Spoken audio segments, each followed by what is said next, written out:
It's another edition of Time About the Movies, and today we are entering 2009. And as we always do on the show, on the first weekend of the new year, because there aren't any big new releases that come out, we have one new release that comes out this weekend. But, per usual, we have our leftovers. As you can see, from 2008, not a whole lot of notable movies on there. Just only 7 in particular, so about the normal size of a regular episode. But, I say they're not notable, but they're notable for certain reasons. Most of these are direct-to-video titles, but it marks a significant change in the direct-to-video department, because as we're going to see with this first movie here, The Little Mermaid, Ariel's beginning, it was the beginning of Ariel in this movie, but it was pretty much the end of Disney's normal way of doing the direct-to-DVD movies. And what do I mean by that? I'll tell you more after this.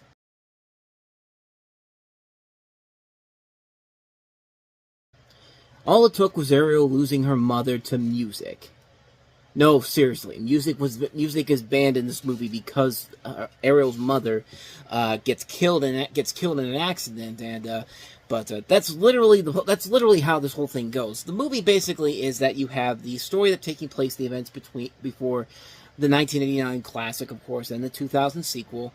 And in this one, as I said, all music has been banned from the underwater kingdom of Atlantica by King Triton, and his youngest daughter, Ariel, attempts to challenge this law. And I'll give it this. The most interesting thing about this movie in particular is that I like how, as the Disney direct-to-video movies were kind of winding down at this point, because this was the last of the Disney direct-to-video sequels that they were doing at that point. They would still make direct-to-DVD movies, but they'd be mostly like Air Bud movies, or Beverly Hills Chihuahua, or another series of films that we'll get to in just a little bit here. But they got better and better as they went along here. Like, they were looking more like theatrical releases than direct-to-video movies, and that's really the best thing about the movie here, is that the animation in this is really damn good. I mean, this is some really impressive animation overall here. I mean, this is definitely way better than what we saw in Little Mermaid 2, Return to the Sea. I mean, yeah, it's still direct-to-DVD animation, but you could just tell more effort was being put into the animation with these movies as they were dwindling down here. But unfortunately, that's the best thing about the movie in general, and that can't really save the rest of the film, which is really kind of a dud in all the other departments. Let's start with the story. It's literally just Footloose done in the world of The Little Mermaid, and that's about it. I mean, you could pinpoint every single line, every single moment that was taken from Footloose in order to have a story that can be stretched out into a feature-length movie. There is nothing creative or new done with this. I mean, it's not the first time somebody's copied Footloose but has made it work. I mean, Avatar did an episode that was literally just Footloose, and yet it was still a really good episode overall. Except in that one, they're not really singing all that much. It was just like letting kids have fun, especially when Aang has to be as part of the I can't remember what the episode was. Now I can't remember what it was. The Headband is what it was called. It was an episode where they had to go through the Fire Nation, and Aang gets mistaken for somebody who's in one of the Fire Nation schools, and basically he has to pretend that he's a member of the school, and he realizes that none of the other kids there are allowed to be just kids and dance around and have fun and all that type of stuff. And yeah, it's an episode that feels really out of place overall, but in the end, it's still not a bad episode, but it just feels really, really odd to do a Footloose episode in the world of Avatar. It just seemed really, really weird. But back to The Little Mermaid. I mean, even the songs, what was supposed to be the main crux of the movie, they don't really gel all that well. None of them have that same memorability as the songs in the original movie, and you automatically forget them the second they all end. I mean, it's that bad. The voice work overall is very good. I give the film praise for that fact that they got Jodie Benson back as Ariel, and I think you put her in there, and it's instantly worth it right there. I mean, you also have Jim Cummings in the role of King Triton, which you can never go wrong with him. Sebastian's once again played by Samuel E. Wright. I mean, the voice actors they got to replace the other actors, like for Flounder and Ariel's sisters, they were good overall. The biggest problem with the movie overall is the main antagonist, which, man, Sally Field's in this movie playing the villain, and how do you mess that opportunity up? Well, you do it by basically saying that she's essentially a young Ursula, and there's just one problem here. She isn't playing Ursula. She's playing a completely different character who has the same mannerisms and character traits that Ursula does, but it's not Ursula. And to me, that's the biggest fault of the movie by far, because you bring in a completely new character who could have easily been written as Ursula and have it connect to the first movie, but they don't do that here. So now we have an entirely pointless villain who was never mentioned in any of the other movies or the TV show, and was brought in here to create a gigantic continuity error. And they kind of tease in at the end that this is the person that's going to become Ursula, but there's nothing here that indicates that this woman, that this Sally Field plays, is going to turn into Ursula, except for that little bit they threw in there at the end. I mean, Bambi 2 kind of had the same thing. Like, Bambi had a bully character named Rollo, and some were saying that, you know, that's the bully that's eventually going to meet up with Bambi when Bambi grows up and tries to get with Feline. And that makes more sense because he looks like the same deer that Bambi fights when we see him all grown up. But, I mean, that makes sense in that movie. Here, it does not make sense whatsoever. I mean, this thing could have had the potential to be a pretty good prequel. Tell us more about the world of Aquatica. Expand on the world you've invented here. But by going for a cliched storyline and a pointless antagonist that doesn't connect to anything we've seen beforehand, you have an incredibly pointless but beautifully animated and, for the most part, well-acted movie. Regardless, it's not worth it in the end. It's a disappointing effort, to say the least, and I wanted so much more out of it. Some might say, you know, if I could sing like Ariel from Part of Your World, I want more, like that type of stuff. But, yeah, I wish there was more in this to really enjoy, but I can't do that, unfortunately. So, a hard skip on The Little Mermaid, Ariel's beginning. And as it was Ariel's beginning in this, it was the end of, as I said, the Disney direct-to-DVD movies, because they were moving on to other forms of direct-to-DVD movies, and there was competition coming in from back at the time, their biggest animation competitor, with Warner Brothers, who were starting up their own direct-to-DVD library and starting it off with their own series of animated movies. Not starting with this movie here, but probably the most notable of the three they had done at this point, Batman Gotham Knight.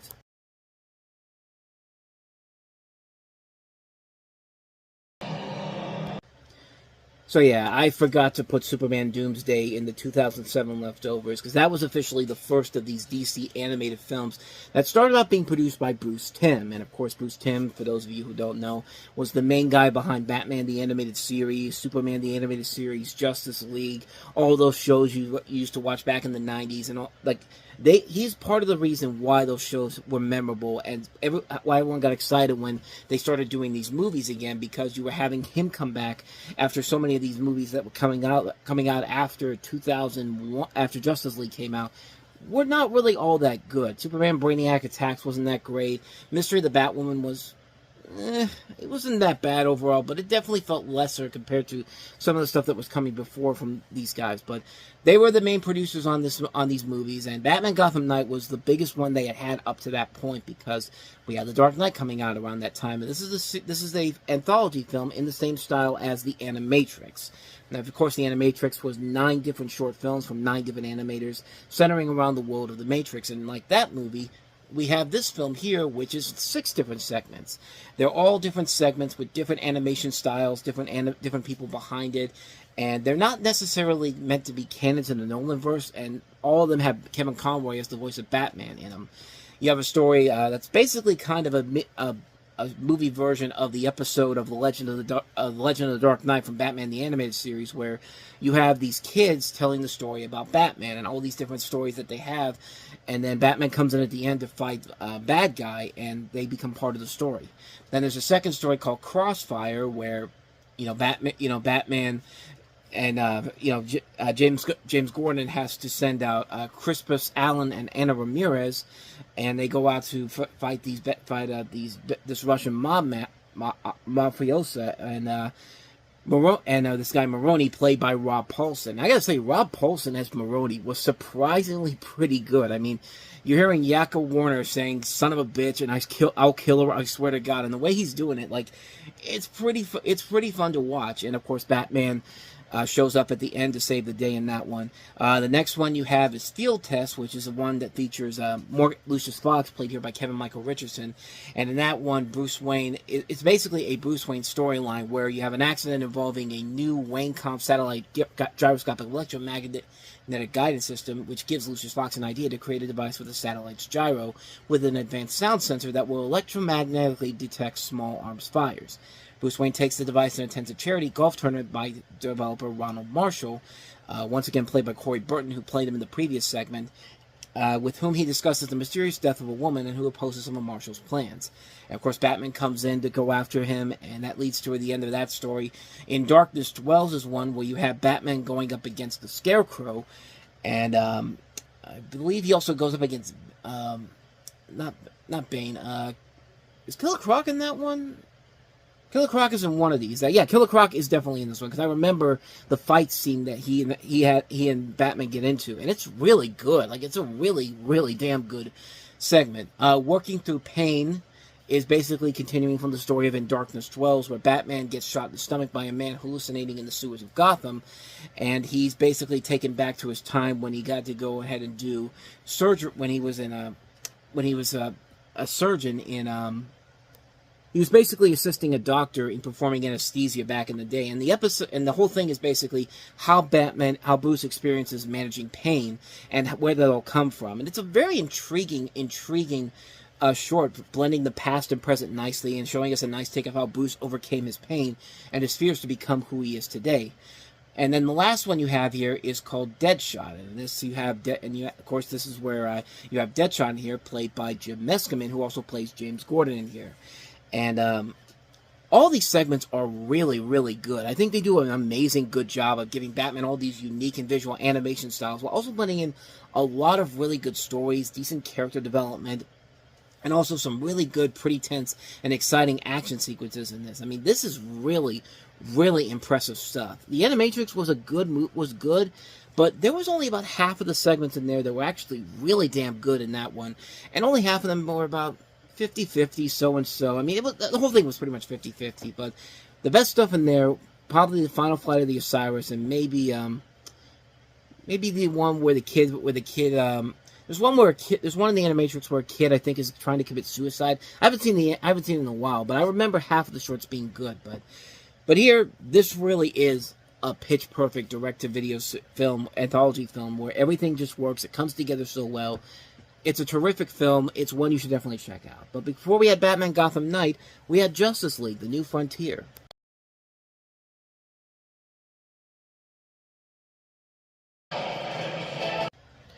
This is based off of course, Darwin Cook's graphic novel, the same name. It focuses on test pilot Hal Jordan, played by David Boreanaz, and the Martian Manhunter, Miguel Ferrer, and also features a story that includes DC characters like Barry Allen, The Flash, who's played by Neil Patrick Harris, Superman, played by Kyle MacLachlan, Wonder Woman is played by Lucy Wallace, Batman's played by Jeremy Sisto, and the story is that World War II is over and the Cold War has begun. The age of the superhero is in decline. Superman, Wonder Woman, and Batman, who survived the anti-hero sentiment of the Cold War, as well as eager newcomers like test pilot Hal Jordan and scientists Barry Allen and Ray Palmer, team up to defeat a threatening alien presence on Earth. And the 50s style definitely works towards the film's advantage, giving it a real interesting period piece vibe to it. 3 years, of course, before the first Captain America brought that to the live-action scope. And again, you can definitely see that Bruce Timm's contributions to the film are definitely present. He gives these films this terrific visual style and stays true to the comics that the films are based on. Everybody in the cast is working very well here. A lot of the actors in here are very good here. Not only do you have the names I told you before, but John Hurt is in here, Brooke Shields, Kira Sedgwick, Phil Morris, Keith David, Vicki Lewis. They're all playing these great superhero characters, and they're doing a pretty damn good job of it. It's nicely tight. It only runs about an hour and a half, less than an hour and a half. I think actually less than that, an hour and 15 minutes, which is not that long at all. But it moves at a good enough pace, and it never feels like a point where they're just padding it out for the sake of padding it out. The animation is great in this. The action sequences are top notch. It's a smart, solidly written, beautifully animated, tense, and well-acted movie that proved that DC can really... Warner Brothers was ready to compete with Disney with these animated movies going straight to DVD, and they were just on a roll. I mean, they were just coming out of the gate swinging with these movies. These are really good films. Justice League: The New Frontier is really good, but the best one of these three that we've talked about, that I've talked about up to this point, Batman Gotham Knight. Although I really like Superman Doomsday. Superman Doomsday is a good movie. I should have brought that up in the 2007 leftovers, but if I'm picking the best one, it's definitely Batman Gotham Knight. But Justice League: The New Frontier is definitely very much high up there. It's just showed the beginning of what was to come from the DC universe animated movies they were doing. But So with that said, let's go to another Warner Brothers direct-to-DVD movie, one I talked about when I talked about Get Smart. Here's the spin-off film, Bruce and Lloyd Out of Control.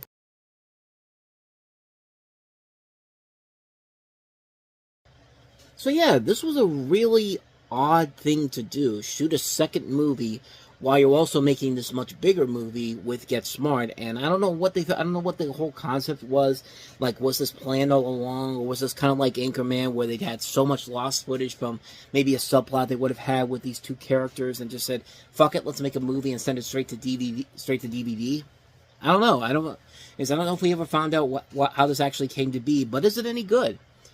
In here, you have Nate Torrance and Masioka, who are Bruce and Lloyd, and both being national security agents. The CIA and Control have a sometimes friendly, sometimes not so friendly relationship. Control may now have the upper hand in the rivalry when Bruce and Lloyd, two of their nerdish inventors working in the Gadget's laboratory, are close to perfecting their optical camouflage technology, aka an invisibility cloak. This is much to the chagrin of their counterparts at the CIA, Bob and Howard. Bob and Howard, I believe, are played by Howard is played by Brian Callen. Mitch Ross is the one who plays Bob. The more personal rivalry between Bruce Lloyd and Bob and Howard is fostered by their respective bosses, who happen to be competitive twin brothers, both played by Larry Miller, who had a cameo in the bigger Get Smart movie. And Bruce and Lloyd may be in deep trouble when their own prototype of the OCT goes missing. They initially believe that Bob and Howard may have it, or worse, it has fallen into the hands of Control's arch enemy, Chaos.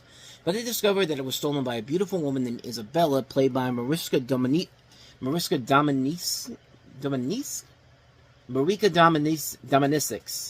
I think I'm pronouncing that name right. You saw her in the 40-Year-Old Virgin as Paul Rudd's eventual girlfriend at the end of the movie. But she's working for a country, Maragway, and Bruce and Lloyd, with Bruce's girlfriend and fellow Control technology geek Nina at the side, go on a mission to retrieve the OCT back from the Maragwanian government, who they learn has ties to Chaos. But they also learn that Bob and Howard are also trying to retrieve the OCT for the CIA's glory, and that Isabella is working on her own personal agenda. So, yeah, a lot of stuff going on in here. So maybe this was always meant to be a movie that was supposed to be on the sidelines with the original Get Smart movie, but they do have a lot of the same people from Get Smart in here. Like, they have Patrick Warburton and Terry Crews in more substantial roles. Like I said, Larry Miller has a more substantial role. The secretary, who had a brief cameo in the beginning of the movie, of the first movie, has a little bit of a bigger role in here, sort of. I mean, she's still kind of not the main focus of the film, but I mean, she still has a little bit of a major part in here. Even Anne Hathaway shows up in here for a little bit of an uncredited cameo to kind of tie everything back to the original movie, because this is supposed to take place during the events of the first movie, when Control has been under lockdown, and it's, for what it is, it's not a bad idea, and it is a competently made movie. It's a film that I think is a good film. It's not as good as Get Smart. I think the original Get Smart movie is still the best of the bunch. But then again, that's really not saying a whole lot, because this was a movie that was made on the side, and it was made by a lot of the same people who were working on that movie. So yeah, it's reasonable to expect a direct-to-DVD movie to not have that same spark as a big theatrical release. It has Steve Carell, Anne Hathaway, Dwayne Johnson, and Alan Arkin among its cast. But for what they give us here, with a lot of notable character actors, or actors that weren't at the time as well known as they are nowadays, like, I mean, Patrick Warburton, Terry Crews, not a whole lot of people really know who they are if you don't watch a lot of television. But yeah, it's a chance for them to get a chance to shine in here. You know, Masioka from Heroes, I mean, he's proven that he's not just the guy from Heroes. I mean, he's been in a lot of other films where he gets to show what he can do, and this is one of those movies. Nate Torrance, a great character actor who gets a chance to shine in this film. A lot of good talent all across the board in here. I think it's a good movie. I think it's a very enjoyable film, and I think if you like Get Smart, you can find a lot of value in this film in general. It's not going to have that same spark as the Get Smart movie did, but it's still a fun movie overall. It's still an entertaining film, and while I say it's definitely worth checking out, definitely check this one out if you saw the original Get Smart movie, Bruce and Lloyd Out of Control. So let's go to the next movie here, which is another Disney direct-to-DVD movie, but a notable change from their stuff that they had done before. Let's take a look at Tinkerbell.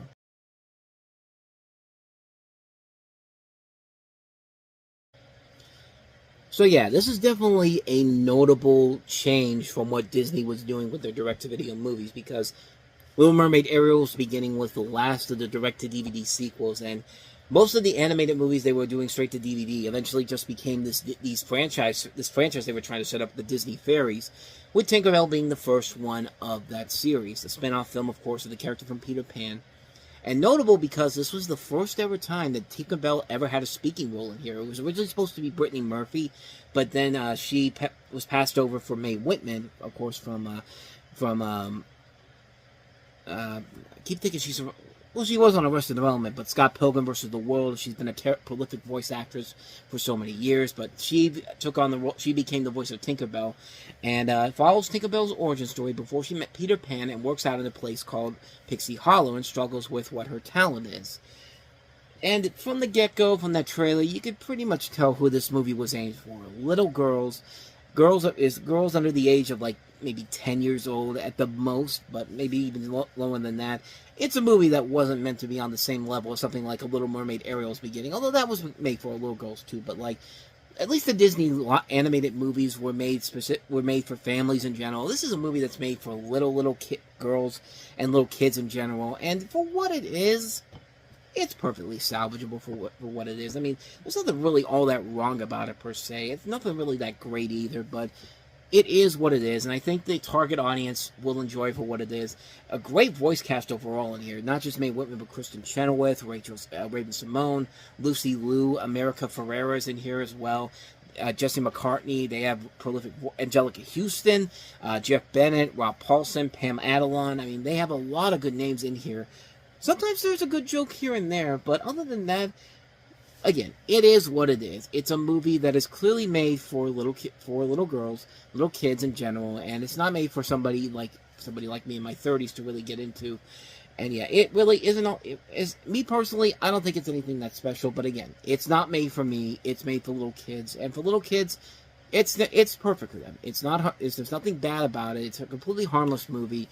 And it is a film that if I was a little kid in general, maybe not as a boy, but I probably would have enjoyed this for what it is. But as it is, it's just, yeah, it is what it is. Like, you can tell what it is from the get-go, and if you go into this movie expecting anything more than that, you're going to be very disappointed by that. But other than that, it is what it is. Tinkerbell is a pretty good movie overall for kids, but that's all I got to say about that one. So let's go ahead and move on to, let's get to some more adult stuff here. Yeah, we're going from Tinkerbell to Extreme Movie. That's what we're doing in this bitch.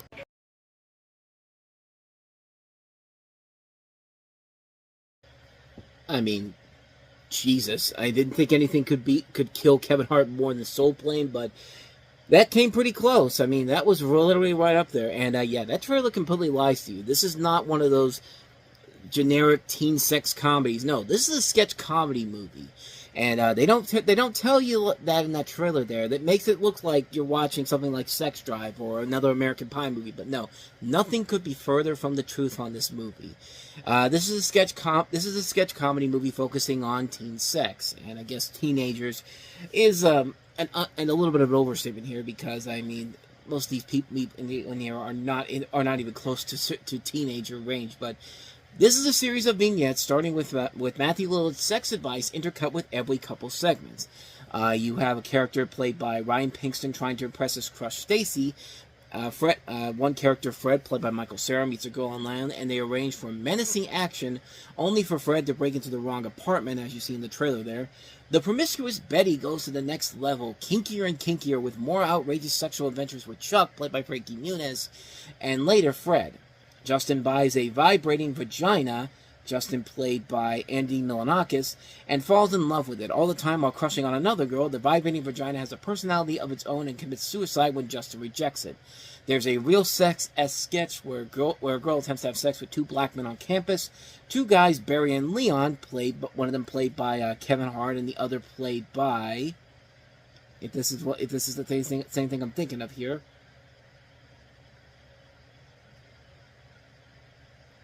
well, yeah, okay, here it is. It's weird. I'm looking at the cast list here so I can find both of their names here, but they have Kevin Hart's name, who's Barry, at the top, and Leon, the other guy, is all the way down at like 6 or 7 on here. Is played by Jermaine Williams.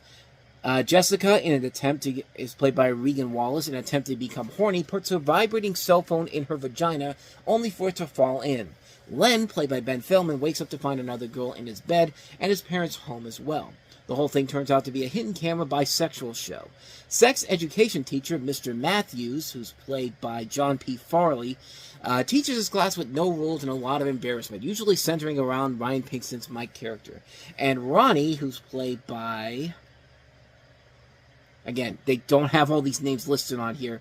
Hank Harris, I think I'm getting that right. Hank Harris, obsessed with Abraham Lincoln, creates a time machine and travels back in time to have sex with Lincoln. I feel like I just got dumber as I kept reading the synopsis, and it doesn't help when the DVD cover for this looks absolutely abysmal. I mean, just look at this. Look at this. What am I even looking at here? Like, were people really suckered into watching this movie with that? Like, they just took a stock picture of both Matthew Lillard and Jamie Kennedy. That's not even... It doesn't even look like Michael Cera. Ryan Pinkston, like, just is dropping trout for no reason whatsoever.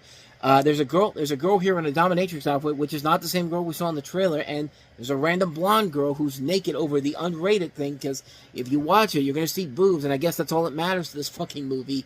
But the weirdest thing about this whole thing is that the writers on this movie, these are not hack writers. Will Forte, Phil Lord and Chris Miller, Andy Samberg, Akiva Schaffer, John Solomon, Jorma Taccone, Erica Rinjova.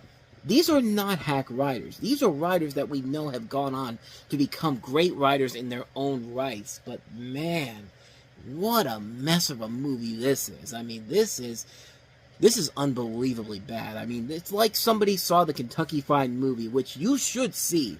Like, that's a sketch comedy film that works. That is very offensive, very raunchy, very sexy, and is just so goddamn brilliant. I mean, that's a John Landis Zucker Brothers production that is definitely worth a watch. I feel like somebody who was watching that and said, we can do the exact same thing, except we can make it even stupider, right? And make it dumb. Because the Kentucky Fried Movie was it dumb at times, but sometimes it could be really, really smart and really, really funny. But here, oh my god, this was an abortion to watch. Like, even if I had to watch it for free online, like, I feel I wasted 75 minutes of my life and I'm never getting back watching this goddamn movie. That's how bad this movie is. This is a terrible, terrible movie. And common sense would have probably told me to stay away from it back in the day, which I did.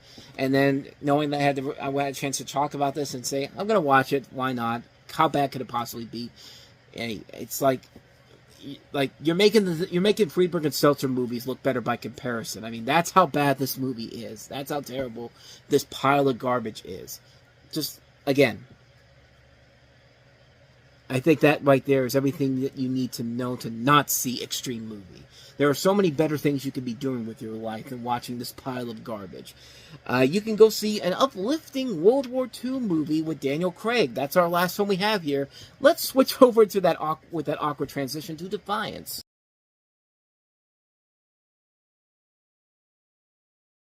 Well, of course he is. He's James friggin' Bond. I mean, what else did you expect? But this is of course a World War II movie set during the occupation of Belarus by Nazi Germany. And this is an account of the Eponymous group that led by Polish Jewish brothers who saved and recruited Jews in Belarus during World War II, of which one of them is Daniel Craig. We also have Liev Schreiber, Jamie Bell, and George McKay, along with Alexa Davalos and Mark Fairston among the cast here. This is directed by Edward Zwick, and Edward Zwick very rarely misses on a movie. I mean, the worst things he's done, like The Siege and all that, had some things about it that made it work at times, but yeah, it's definitely a film made by somebody who knows what they're doing, like who has an idea of how to make this work in general. But even with all that said, this is definitely not one of his better films. This guy's made a lot of good movies in his career, but as much as the casting overall is really good, Daniel Craig I thought did a pretty good job in here, so did Liev Schreiber. The script itself is pretty generic overall. It feels like it's trying to combine both Saving Private Ryan and a little bit of Schindler's List into one, and kind of failing to do that on a number of different levels.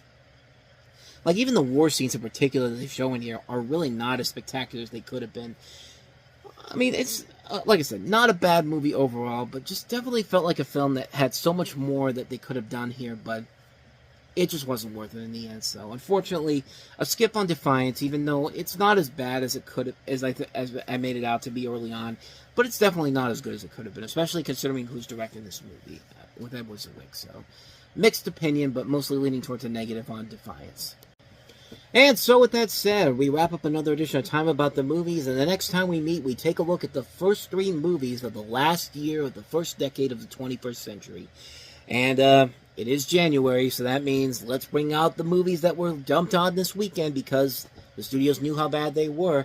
You want bad movies? We've got 3 bad ones for you. Kate Hudson and Anne Hathaway in Bride Wars. Odette Yusman coming off of Cloverfield, and David S. Goyer's The Unborn, and Not Easily Broken. Great list of movies we've got coming your way tomorrow on the show, so definitely be on the lookout for that. Yeah, you're not going to enjoy it as much as... You're not going to enjoy it, I'm not going to enjoy it, but we got to get through it anyway. So we will cover those movies tomorrow on the show. But with all that said, thank you so much for watching, and if you enjoyed this video and want to see more like it, please go ahead and hit that playlist on the next page, check out the previous episode, and also don't forget to hit the like, subscribe, notification button, and the bell.